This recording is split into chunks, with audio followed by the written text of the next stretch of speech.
Okay, so in October last year, you disclosed your personal Bitcoin holdings. Do you continue to buy Bitcoin personally? Well, I can say that I've never sold a Bitcoin, and then from time to time, I consider the matter again.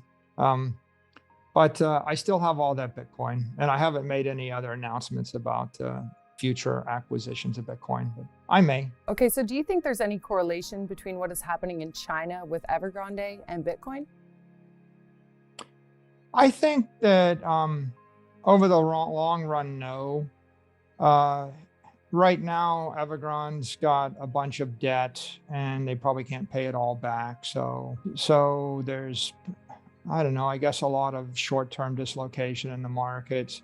But I mean, the big idea or the most important point to be made here is that most corporations' balance sheets are composed of cash and credit, and cash is crumbling and credit is crumbling. Cash is losing 15 to 20% of its value every year.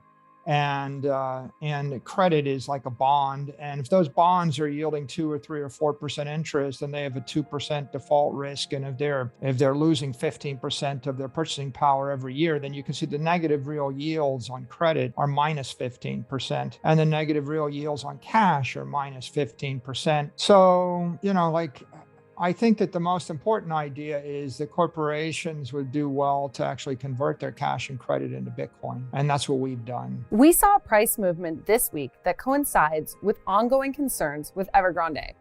Do you think there's a direct correlation between Evergrande and Bitcoin price action? I'm not a trader. So the truth is, I'm not buying Bitcoin to trade it every minute or every hour or every day. I'm buying it to hold it for a decade, between a decade and 100 years.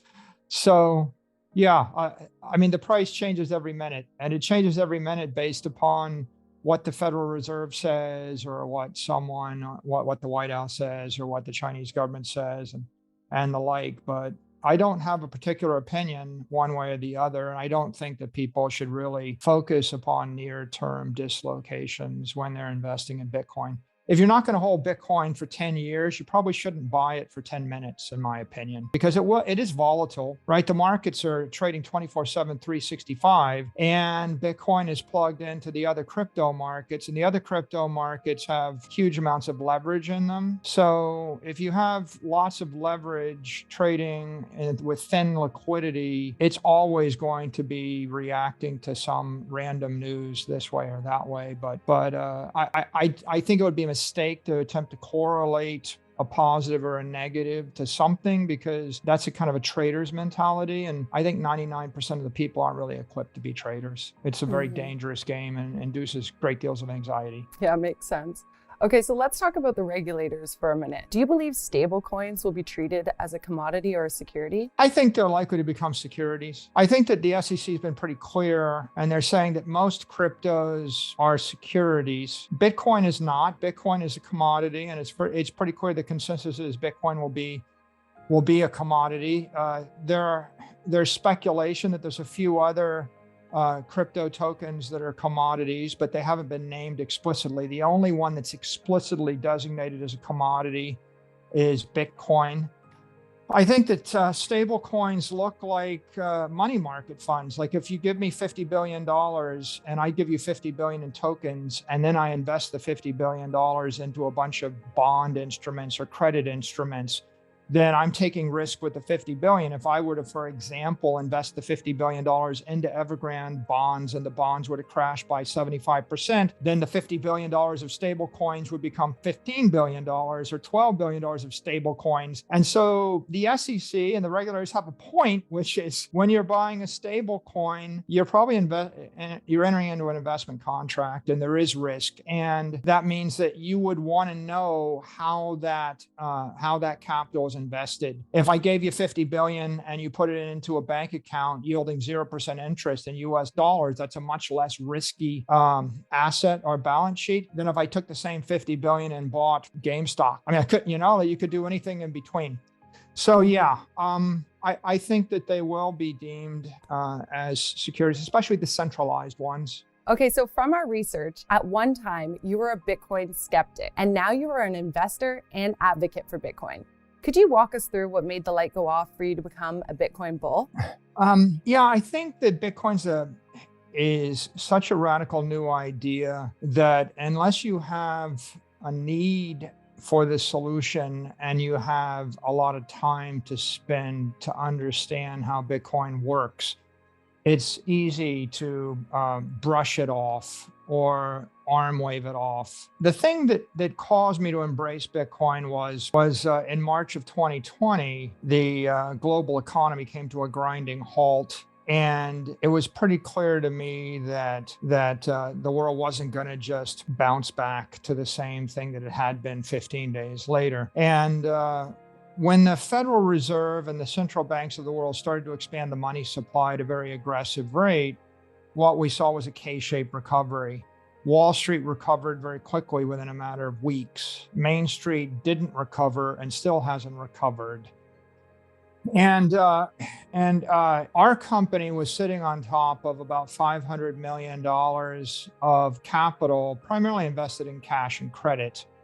And when it became clear that what we had was $500 million that was going to yield 0% interest, probably for the next 4 years, and it also became clear that it was going to be increasingly difficult to do business as an operating company, we had to look to other ideas. And so we discovered Bitcoin because we wanted to find a way to not see the $500 million debased away. At a 20% monetary inflation rate, then the $500 million would be cut in half in 3 years. And so we had a problem in March of 2020. It became very clear. Before March of 2020, for the previous decade, monetary inflation rates ran about 7% in the Western world. So it was a nagging issue, but not a mortal or a terminal disease. I think that after March of 2020, ignoring it became much more difficult to do. Okay, so let's talk about MicroStrategy. The company's legacy software business is enterprise intelligence analytics. Does this tie into Bitcoin, or are there plans for MicroStrategy to at some point create software that surrounds Bitcoin? We always think about these things. About a year ago, we had a $500 million business growing about 0% a year, and we had a $500 million balance sheet paying 0% interest. And then we got into Bitcoin, and that $500 million balance sheet paying 0% interest became a $5 billion balance sheet growing much faster. Bitcoin's growing 130% a year on average for a decade. So we all of a sudden have a very big Bitcoin business. The $500 million enterprise software business is now growing about 10% a year. So we were able to get a boost on the business intelligence software business by entering Bitcoin. And I think the reason why is because it boosted our brand by a factor of 100.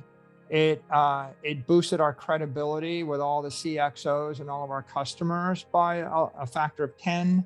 It was really great for employee morale and employee retention. It cut our attrition rates dramatically. And, if you're an employee and you're holding stock or stock options and the stock increases by a factor of 5 over 12 months, then that's motivational. You feel like you're winning. So it became easier for us to recruit and easier for us to retain all of our talent. And then we got this great new set of channels on Twitter and YouTube where we could get our message out 100x greater, 100x cheaper. So I would say Bitcoin is a benefit to the core business. It's a second order benefit.